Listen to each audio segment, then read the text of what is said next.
जब दूसरे के जीवन में समस्या आता है, हम उनका जीवन की समस्या को हम लोग सॉल्व कर रहे हैं, लेकिन जब खुद के जीवन में आ रहा है तो हम लोग इधर उधर भागने लग रहे हैं कि हम लोग अभी क्या करेंगे, कहाँ जाएं।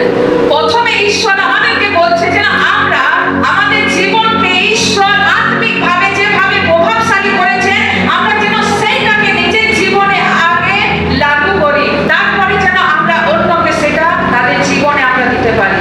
और परमेश्वर जो हमारा जीवन को एक प्रभावशाली जीवन बनाया है, वो जीवन हम खुद पहले अपने जीवन में अप्लाई करेंगे, उसके बाद हम लोग दूसरे के जीवन में उसको